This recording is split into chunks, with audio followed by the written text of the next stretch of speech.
Relakan saya, Mama. Mama tidak perlu sedih lagi. Karena saya tahu perjuangan saya ini tidak sia-sia. Tragedi Semanggi 1 itu bentuk penyelesaiannya non pengadilan. Selama kita tidak pernah menyelesaikan kasus pelanggaran berat HAM, maka itu bagian dari kita melihat bagaimana degradasi moral bangsa kita. Jujur semangat gue menurun pada saat presiden terpilih kemarin terpilih. Dan jujur setelah itu sampai hari ini gue belum kamisan. Perkembangan perkara HAM berat lainnya, 1. Peristiwa Semanggi 1, Semanggi 2. Telah ada hasil rapat paripurna DPR RI yang menyatakan bahwa peristiwa tersebut bukan merupakan pelanggaran HAM berat. Bingung gue ya menyikapi mereka. Kenapa mereka tidak menyelesaikan, akhirnya cuma menjadi janji yang lewat? I don't know, mungkin mereka kenal atau tahu orang-orang yang terlibat, mungkin I don't know. Cuma mereka yang punya jawabannya. Akhirnya menjadi borok penegakan HAM di Indonesia. Kok nggak ada sih ini pergerakannya, kan kadang gitu juga kita.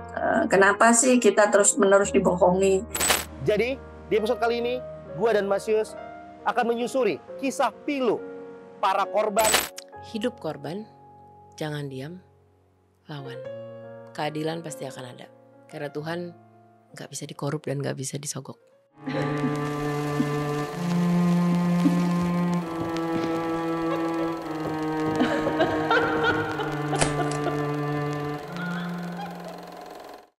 Melihat solidnya pergerakan aksi massa pada 22 Agustus lalu, rasanya bisa dijadikan acuan pembuktian bahwa frasa Vox Populi, Vox Dei, yang berarti suara rakyat, suara Tuhan, masih menjadi acuan dasar demokrasi negara ini. Berkaca pada tragedi kemanusiaan 1998 silam, kekuatan aksi massa masih terbukti menjadi solusi di balik keresahan-keresahan masyarakat terhadap rezim penguasa. Namun harus diakui, perjuangan masif kala itu juga menyisakan isak tangis keluarga korban hingga hari ini. Kembali lagi di Misteri Politik bareng sama gue Gian dan Mas Yus. Yes, ini seperti biasa Misteri Politik kita sekarang akan terus membahas misteri-misteri di balik kejadian-kejadian politik. Ya. Atau tempat-tempat yang punya sejarah tentang politik juga. Atau mungkin tempat-tempat yang akhirnya menjadi misteri karena kebijakan-kebijakan politik. Ya. Dan kali ini kita berada di Semanggi, di kota Jakarta pastinya. Disinilah tempat di mana sebuah tragedi besar terjadi, yaitu adalah tragedi Semanggi 1, yang dimana membuat banyak berjatuhan korban dari mahasiswa, bahkan bisa dibilang merupakan sebuah pelanggaran HAM yang tidak pernah terselesaikan. Gimana Mas Yus? Jujur sedikit energinya itu beda sama yang sebelum-sebelumnya. Oke. Ini lebih rumit. Oke. Skalanya juga lebih gede. Ya. Dan kalau dari sudut pandangku agak yang berat adalah mungkin ini yang tidak tersorot, yang mungkin tidak banyak dilihat. Selama ini mungkin seperti yang disampaikan sama Bang Dian, ini yang terkait pelanggaran HAM, terkait kemudian ada orang-orang yang tewas akibat tindakan aparat yang cukup represif dan lain sebagainya. Tapi bayangkan itu terjadi setelah Presiden Soeharto pada waktu itu turun di bulan Mei 98. Dan pada waktu itu adalah transisi pemerintahan dan Presiden B.J. Habibie pada waktu itu baru saja naik. Ya. Yang terjadi kemudian adalah masyarakat tetap kemudian bergejolak. Mahasiswa tetap berdemo, masyarakat tetap turun ke jalan. Intinya masih tidak percaya dengan pemerintahan yang baru. Ya. Yang katanya mungkin sudah mengusung reformasi, bebas dari Orban dan sebagainya, tapi entah kenapa masyarakat belum percaya. Ya. Pemerintah memutuskan mau tidak mau keadaan harus bisa dikendalikan. Oke. Sehingga yang terjadi adalah aparat bersama dengan Pam Swakarsa, bersama dengan ABRI itu bersama-sama untuk turun membuat barikade bagaimana caranya supaya rakyat, mahasiswa dan masyarakat itu tidak mampu untuk sampai ke gedung sana. tentu saja masyarakat, terutama mahasiswa itu tidak terima, sehingga kemudian yang terjadi adalah bentrok.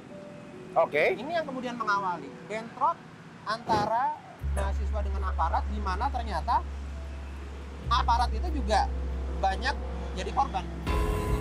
Dan akhirnya muncul perintah dari atas yang tentu saja ini dalam tanda petik posisinya adalah sebagai panglima untuk menggunakan cara yang cukup tegas, dan itu diterjemahkan dengan menggunakan peluru tajam. Dan itu yang kemudian membuat pertama kalinya 1 atau 2 panser dari arah, kalau nggak salah kalau saya lihat dari arah Casablanca, kemudian itu menembakkan peluru yang tujuannya sebenarnya membuat Pecah. massa itu bubar. Pecah. Ya, oke. Itu pecah. Tapi ternyata mengenai beberapa orang yang kemudian malah berusaha untuk menyelamatkan diri. Gitu. 13 November 1998. Aksi mahasiswa yang tak kenal kata menyerah akhirnya direspon dengan laras panjang aparat keamanan. Bentrokan yang bermula sekitar pukul 3 sore tersebut mau tak mau memakan korban jiwa. Salah satu korban yang masih berjuang menuntut pemerintah untuk menuntaskan pelanggaran HAM tersebut ialah Ibu Sumarsih Maria. Tindakan represif aparat terhadap aksi massa kala itu merenggut putranya Wawan. Wawan yang kala itu berjuang bersama rekan-rekan sesama mahasiswa gugur dalam perjuangan untuk mengurai benang kusut demokrasi Indonesia.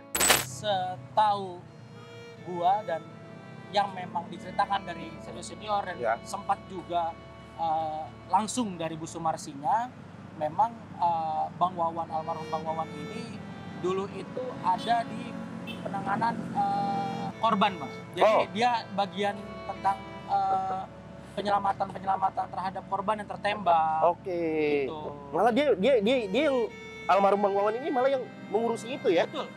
Oke. Nah, gitu. Jadi memang Bang Wawan ini bergerak itu memang di bagian yang menolong gitu korban-korban yang udah tertembak gasan mata ataupun peluru tajam.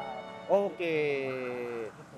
Cara-cara yang keras, cara-cara yang tegas, cara-cara yang mungkin dalam tanda kutip kejam itu akhirnya dipilih untuk dijalankan atau dilakukan. Oke. Itu kalau dari segi pandanganku ya, bahwa agak sedikit berbeda ketika kalau misalnya bahwa ini tadinya adalah sebuah tindakan sewenang-wenang atau tindakan yang mungkin tanpa alasan, tapi sebenarnya ini adalah suatu tindakan yang dipicu oleh sesuatu.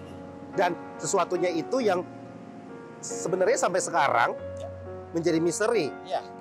Dan mungkin itu juga yang membuat sampai sekarang penyelesaiannya juga menjadi alot.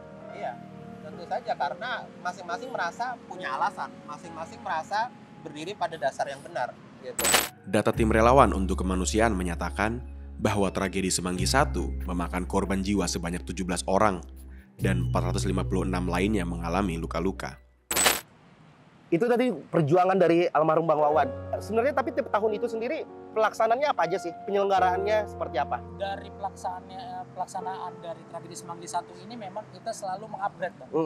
Kita selalu kita mencari exposure apa yang bisa dapat dari mahasiswa-mahasiswa baru, terkhusus mahasiswa baru atau mahasiswa-mahasiswa yang sudah ada di dalam senat itu sendiri, supaya mereka bisa punya interest yang lebih besar dan punya keresahan yang bersama, Bang. Keresahan yang sama untuk bisa tetap merawat ingatan bahwasanya pemerintah ini mempunyai borok dan dosa. Waktu periode sebelumnya dan ada gua di situ sebagai koordinator lapangannya, kita bikin waktu itu terus sekitar kurang lebih 4 hari, Bang.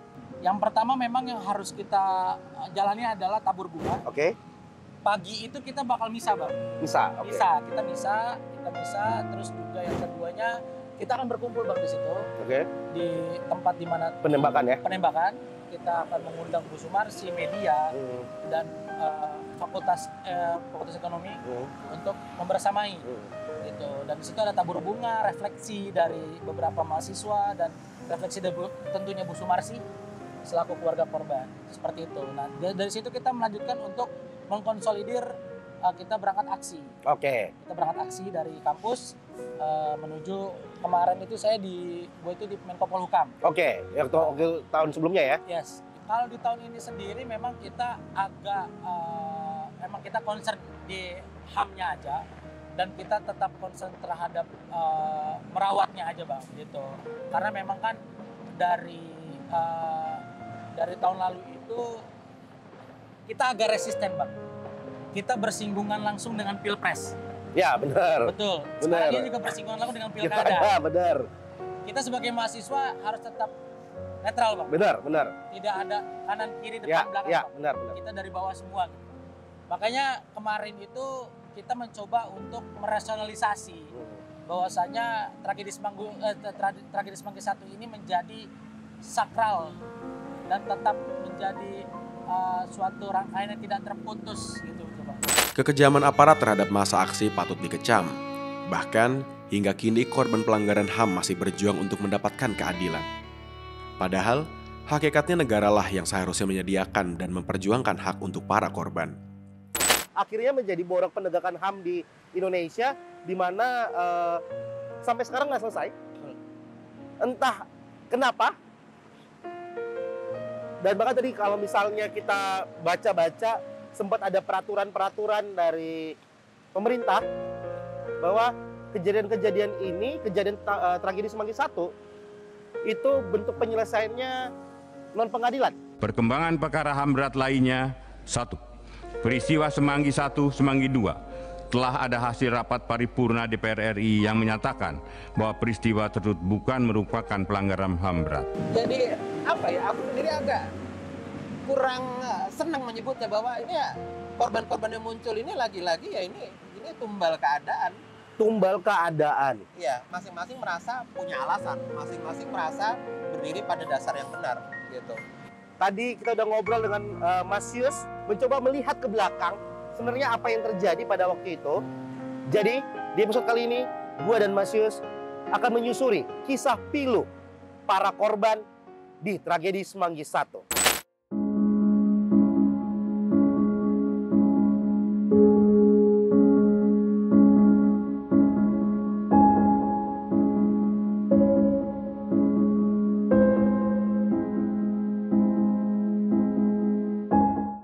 Ya Mas, kali ini kita akan mencoba untuk seperti biasa minimalisasi energi yang ada di sekitar sini untuk mencari tahu apa yang terjadi pada waktu itu di tahun 98 dari sudut pandang yang berbeda. Oke, baik.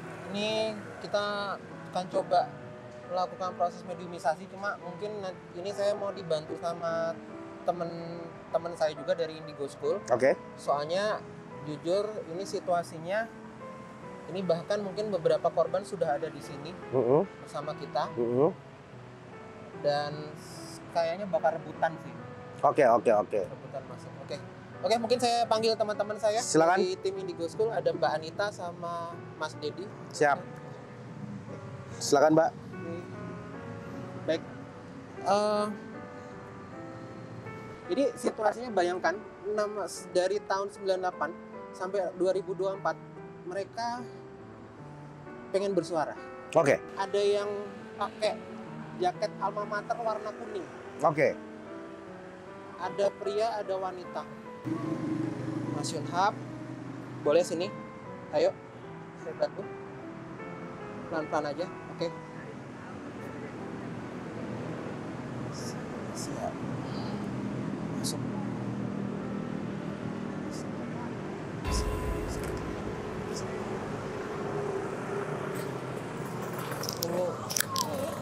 Ini yang masuk ada salah satu korban, Mas Yunhab, dia anak UI. Pada waktu itu yang terjadi apa, seperti apa, bisa diceritakan sama kita? Oke. Mas, sangat berantakan. Tidak seperti itu kami pikirkan. Karena sebelumnya kami berharap tidak ada teman-teman yang membuat perlawanan. Kami hanya ingin aksi ini berjalan damai. Tapi kenapa yang terjadi? Mereka memulai semuanya. Dan ada beberapa yang seperti memaksa kemarahan, memancing kemarahan dari pihak aparat. Tahan dulu, tahan, sabar. Pada waktu itu apa yang dilakukan aparat? Sebenarnya mereka berusaha dengan melemparkan gas air mata terlebih dahulu. Ada yang melempar tembakan dengan peluru kosong. Tapi itu tidak membuat teman-teman berhenti maju dan maju. Bahkan ada beberapa dari yang memakai jaket alma mater di luar dari kampus kami seperti memukul aparat dengan brutal. Ada yang melemparkan batu, ada yang melemparkan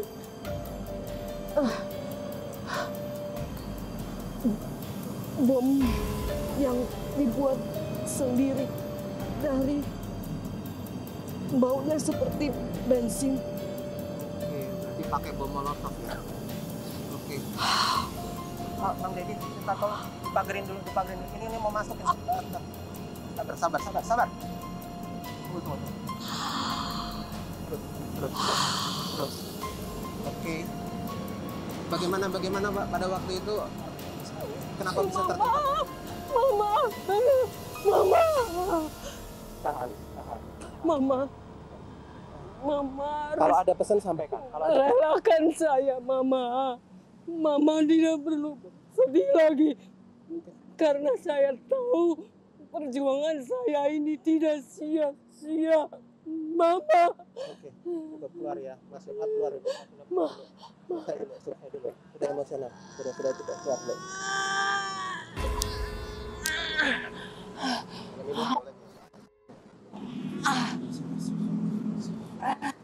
Tolong bantu dia ini antara.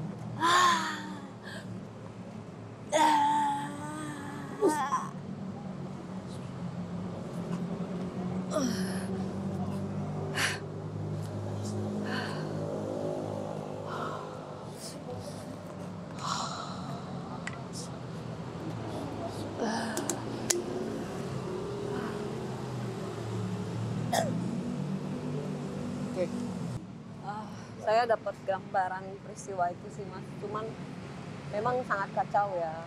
Keadaannya tuh chaos banget gitu. Jadi mereka ekspektasinya dari awal mungkin hanya aksi unjuk rasa damai.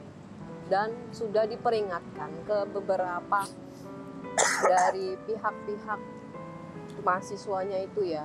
Nah, supaya mereka itu tidak berusaha untuk memancing amarah dari para aparat gitu, karena ini kan prosesnya berjalan cukup panjang, melelahkan. Jadi ada beberapa orang itu yang kayak melepaskan jaket, melempar batu, ada yang kayak Provokasi ya? ya tindakan seperti itu. Bahkan ada yang brutal juga menyerang langsung gitu. Saya melihat ada yang memakai kayak sebilah bambu gitu, kayak udah mulai menyerang membabi buta gitu kan. Nah itu yang akhirnya mungkin memaksa aparat untuk melakukan tindakan. Nah si beliaunya ini entah gimana pada saat itu sebenarnya ingin berusaha melerai, membuat istilahnya yuk temen mundur-mundur yuk temen gitu, yuk jangan, yuk kita janganlah gitu, berusaha untuk meredam. Tapi saya nggak yang saya rasakan, tahu-tahu beliau ini langsung merasa di dadanya ini seperti ada sesuatu yang panas yang sampai nggak bisa bernapas gitu. Tekanan yang saya rasakan itu sulit untuk bernapas gitu. Kalau dari Mas Yus melihat petugas medis ada di sekitar mana, Mas? Pada waktu itu tidak ada pertolongan berarti ya. Anak ini kayak kemudian digotong gitu aja karena pada keadaan chaos. Kemudian sempat dibawa ke kampus itu juga, lalu dibawa ke RSCM. Jadi nggak ada medis di sekitar situ, tapi sempat malah dibawanya ke RSCM sana. Oke. Kita akan coba satu lagi. Dan ini tadi kata Mas Yus akan sedikit berbeda. Kalau tadi sebelumnya cowok, ini ada satu ya, ini udah ngantri juga, perempuan, tapi sama pakai alma mater. Jaket alma mater juga. Sini, ikut saya. Ikutin tangan saya. Ikutin tangan saya. Siti, pelan-pelan ya. Jangan ini. Saya tahu Anda pengen banyak menyampaikan sesuatu, tapi pelan-pelan. Kasihan teman saya. Ayo, pelan-pelan. Pelan-pelan. Oke. Masuk.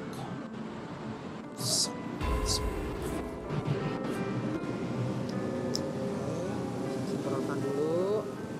Pelan-pelan. Siti, kita sudah bisa berkomunikasi. Baik. Siti Lia Yuniar. Oke. Nama saya Siti Lia Yuniar. Siti Lia Yuniar. Oke. Kenapa bisa ada di tempat ini? Saya membantu teman-teman sebagai relawan aksi kemanusiaan. Oke, baik. Lalu pada waktu itu kejadiannya seperti apa? Sebenarnya sangat tidak diduga karena teman-teman dari berbagai universitas sudah berkomitmen untuk aksi damai. Tapi entah ada beberapa yang sudah mulai kehilangan kendali. Aku mau menyampaikan, sebenarnya tidak ada dari kami pun yang menyangka semua ini. Dan apapun yang terjadi, sebenarnya kami juga tidak mau ada korban. Banyak kepala. Ribuan orang berusaha untuk mengumpulkan aspirasinya dengan tujuan negara ini jadi lebih baik. Bukan ini yang kami mau. Siti sendiri meninggalnya seperti apa? Saya sebenarnya sedang mengevakuasi teman-teman di garis belakang. Tapi waktu itu ada seorang ibu yang berusaha saya bantu. Saya juga tidak mengerti kenapa ada warga sipil di sana sedang membawa seorang anak laki-laki. Tapi pada saat saya berusaha untuk membantu, tiba-tiba saya kehilangan kesadaran. Ada sesuatu yang panas yang saya rasakan menembus. Oke, di sini. Oke. Kena tembak. Saya pun tidak tahu dari mana arahnya. Karena saya tidak melihat ada laras yang tertuju ke kami pada saat itu. Oke. Apakah itu mungkin kena pantulan atau? Ya, sebelumnya kan ada berkali-kali tembakan yang ditujukan. Berarti tidak cuma sekali tembakannya? Oke. Banyak sekali. Baik. Kak Siti, kalau mau menyampaikan pesan sekarang saatnya, silahkan menyampaikan pesan. Kami tidak mau negara ini hancur. Yang kami inginkan adalah tetap negara ini menjadi bangsa yang kami banggakan. Kami berjuang untuk itu. Dan tujuan itu jangan kalian cemari. Oke, Kak Siti keluar ya. Pelan-pelan, terima kasih untuk semuanya. Tuhan memberkati.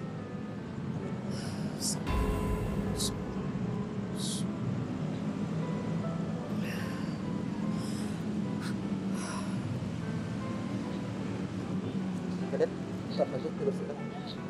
Sepertinya memang chaos sekali karena tercampur baur antara mahasiswa, massa, kemudian ternyata masyarakat sekitar juga ada yang lalu lalang lewat, bahkan tadi disebutkan ada yang Bawa anak ya? anak gitu, bisa untuk ditolong juga. Mungkin juga banyak juga yang tidak mengerti kondisinya pada waktu itu. Ya, apa yang terjadi ya? Apa yang terjadi sehingga kemudian mereka anggap itu biasa, tapi kemudian malah terjadi chaos, kerusuhan, dan timbul korban. Terlepas dari sudut pandang religius, metode supernatural bisa menjadi wadah yang dapat meluapkan kesedihan korban. Mungkin jeritan korban dapat membuka mata dan telinga pemerintah agar tak abai terhadap tuanya, yakni rakyat yang memberikan mandat kepadanya. Perjuangan yang sudah dilakukan jangan dicemari. Ya. Siapapun itu, dari pemerintah, masyarakat, dan seluruh yang merasa berada di negara ini, siapapun itu, ya jangan mencemari perjuangan yang sudah dilakukan. Selain Ibu Sumarsi, semangat perjuangan untuk korban pelanggaran HAM juga diamini oleh Suciwati. Bersama Ibu Sumarsi dan Bejo Untung, ketiganya menginisiasi gerakan kemanusiaan yang bernama Aksi Kamisan. Selain menuntut agar pelanggar berat HAM diadili, Aksi Kamisan juga menjadi pengingat bahwa ada tragedi pelik yang belum diselesaikan dan tak boleh kembali terulang. Aksi Kamisan itu sejak awal kita mau bentuk sebagai membangun militansi korban. Jadi siapa lagi yang memperjuangkan kasusnya kalau bukan korban? Satu itu. Yang kedua, membangun bagaimana pentingnya mengajak orang untuk bersolidaritas, dan ini jadi bagian masalah bangsa yang harus diselesaikan. Beberapa negara lain juga punya. Mereka memilih satu hari untuk setiap kali berdiri, di mana mereka menyatakan sikap atas kasus-kasus yang belum selesai dan pernah terjadi. Di Indonesia kebetulan hari Kamis dan dinamakan Kamisan. Wanita yang akrab disapa Mbak Suci ini ialah istri dari seorang pejuang HAM yang diracun di udara, yaitu Munir Said Tholib. 19 tahun berlalu, namun aktor di balik kasus pembunuhan tersebut sampai kini belum terungkap. Selama kita tidak pernah menyelesaikan kasus pelanggaran berat HAM, maka itu bagian dari kita melihat bagaimana degradasi moral bangsa kita. Lewat aksi Kamisan, keluarga korban meluapkan keresahan dan kesedihannya kepada pemerintah. Setiap hari Kamis, pukul 4 sore, di depan Istana Presiden. Kita pilih Istana Merdeka, di depan Istana Merdeka, karena orang nomor satu lah yang bisa menyelesaikan itu. Gue bukan orang yang memulai atau pendiri, tapi gue orang yang support dan hadir apapun yang mereka butuhkan. Why? Because I believe in the issue. Karena gue percaya yaitu dia korban, lawan, jangan diam. Mulai dari aktivis kemanusiaan, keluarga korban, dan masyarakat yang peduli akan hak asasi manusia turut hadir mendukung gerakan mulia tersebut. Kalau gue tuh aneh ya, orang tuh kalau lagi mau refresh energi tuh suka gue ke mall, gue kemana gitu. Gue kalau lagi enak tuh gue butuh nge-charge baterai gue sendiri, gue Kamisan sih. Makna Kamisan buat gue adalah berbagi rasa, berbagi cerita, saling transfer energi. Ada untuk saudara, itu kan saudara loh gitu. Sudah 17 tahun berjuang, namun hingga hari ini pemerintah belum mendengarkan keinginan rakyatnya. Kalau lelah mungkin ya kadang-kadang manusiawi banget, karena kok nggak ada sih ini pergerakannya, kan kadang gitu juga kita. Kenapa sih kita terus-menerus dibohongi? Gue percaya keadilan pasti ada, dan keadilan itu kan tidak selalu harus di dunia ya. Gitu. Ada hakim yang nggak bisa disogok, ada kalau kita diajarin orang tuh ada malaikat yang mencatat. Tapi kan kadang-kadang kita punya keinginan, gue pengen lihat hasilnya sekarang nih, gue pengen keadilan jawaban tuh adanya sekarang. Kita bisa melihat bagaimana Presiden menjawab penyelesaian kasus pelanggaran berat HAM ini dengan membentuk PP HAM, dan itu menunjukkan bagaimana sikap pemerintah atau negara di sini melihat korban, karena korban hanya dianggap penerima sedekah, bukan bagaimana menjunjung martabat para korban, tapi kita melihat malah ada ruang di mana ditunjukkan dengan seperti malah menghina ya. Capek fisik enggak? Gue nggak akan pernah capek ya elah. Lo jalan keliling mall bisa 3 jam, berdiri sana sejam, diem berapa menit pertamanya, sisanya kita denger dan ketemu teman-teman ngobrol, sisanya juga ujungnya pada ngerokok, sharing gitu. Nggak capek. Capek sama lelah tuh beda ya. Kayaknya tuh ini. Penanganan kasus pelanggaran HAM yang terkesan ditunda dan diabaikan sungguh membuat geram. Realita ini tentu menggerus kepercayaan masyarakat terhadap pemerintah. Sebab aktor-aktor yang diduga melanggar HAM masih berkeliaran bebas di negeri ini. Mungkin ada shock yang hari ini kita para pejuang HAM, para pembela HAM, orang-orang yang terus berjibaku untuk menegakkan HAM itu terus terang shock ya dengan terpilihnya presiden baru hari ini. Jujur semangat gue menurun pada saat presiden terpilih kemarin terpilih. Penguasa menunjukkan contoh buruk untuk bernegara, membangun sistem pemerintahan itu ditunjukkan hari ini dengan gamblang. Jadi itu menyedihkan sekali sebetulnya. Jadi kalau gue bilang mereka abai, enggak. Lu tahu isu itu ada. Kalau enggak akan pernah kesebut dong. Jadi sebagai orang yang selama ini terus-menerus tidak menyerah untuk berbicara soal penegakan HAM, itu terus terang agak membuat kita shock, tapi kita tidak menyerah. Artinya itu udah bagian dari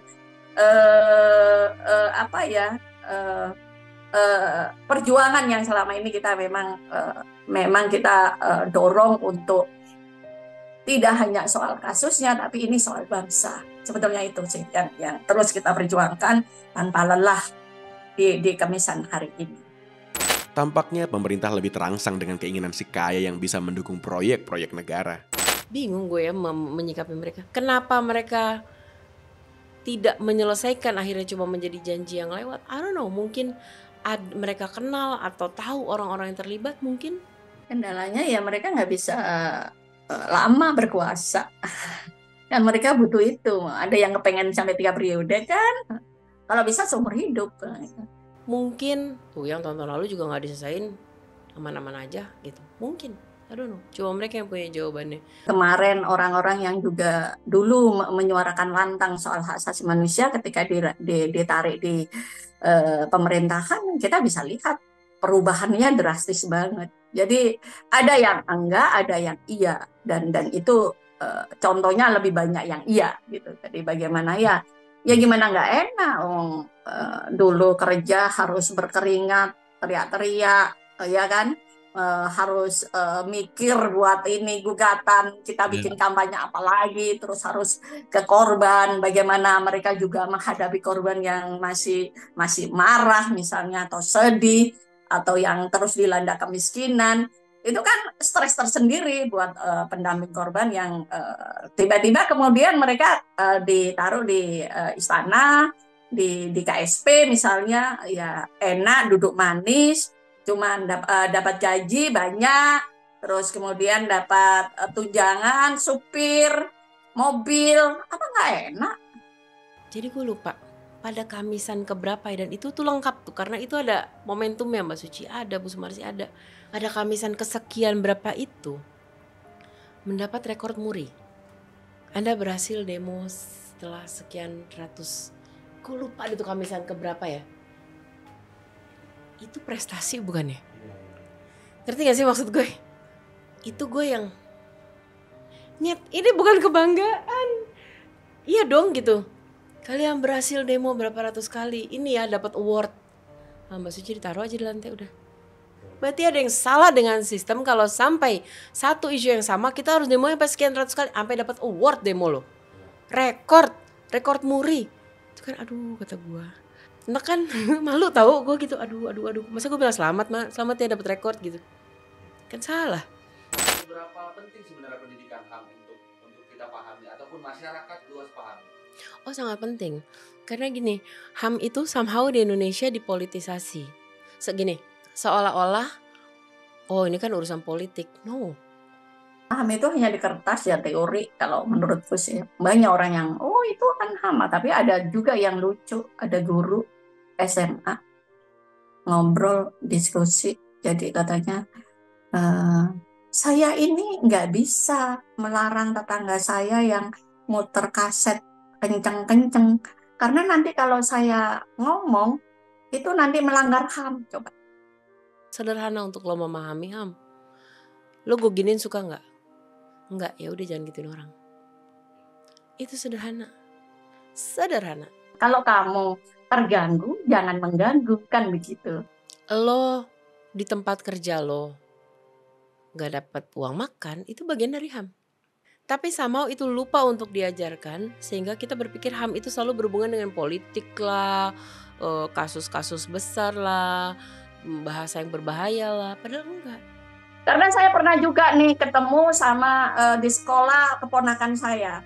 Keponakanku itu di satu SD, yang kalau ada anak satu murid yang dia nggak bisa jawab pertanyaan dari gurunya, ini kepala sekolah dia. Itu semua murid suruh berdiri terus suruh benturin kepalanya ke bangku.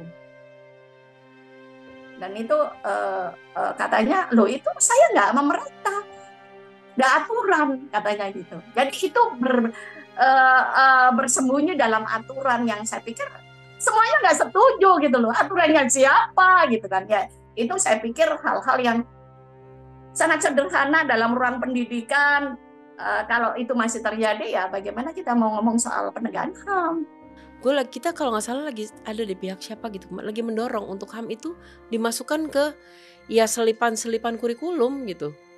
Di Museum HAM Munir kita membuat modul, kita pernah juga membuat modul pelajaran hak asasi manusia tingkat SMP. Di situ kita punya ininya langsung contoh-contoh ngajar metodologinya, ada alat peraganya. Jadi guru kan mungkin tugasnya banyak ya, jadi itu pentingnya di situ. Jadi Menteri Pendidikan harusnya ngerti soal begitu. Karena itu turunannya kan banyak. Kita mau ngomong sorry ya, kekerasan seksual itu kan juga balik ke asasi sebagai manusia gitu. Itu kan juga harus diajarkan anak kecil. Tidak boleh mencuri ini. Enggak, itu bukan politis. Semua umat manusia yang diberikan hati, nurani, akal, otak harusnya paham. Jadi itu juga bagian dari contoh yang para penguasanya, para pejabatnya yang tidak malu-malu untuk menunjukkan ketidakmaluan itu gitu. Meski pemimpin telah silih berganti, namun penegakan atas kasus HAM tetap tak dilirik. Lantas, akankah perjuangan panjang para korban pelanggaran HAM membuahkan hasil? Saya pikir ini bagian dari kerja yang hari ini semakin berat, karena seperti yang tadi, yang naik jadi presiden, yang diakui jadi presiden itu masih terduga pelanggar HAM, terduga pelanggaran berat HAM. Jadi itu akan berat. Keluarga yang dihilangkan sampai hari ini tidak ketemu, yang kita nggak tahu di mana kuburnya, yang diracun dalangnya masih bebas, yang ditembak mati katanya itu padahal jelas itu pelurunya dari mana. Buat saya dan kawan-kawan Aksi Kamisan, ya kita harus terus bersuara, mengingatkan, menolak lupa, dan ada yang harus terus dibetulkan di negara ini. Hidup korban, jangan diam, lawan. Gue pasti ada. Keadilan pasti akan ada.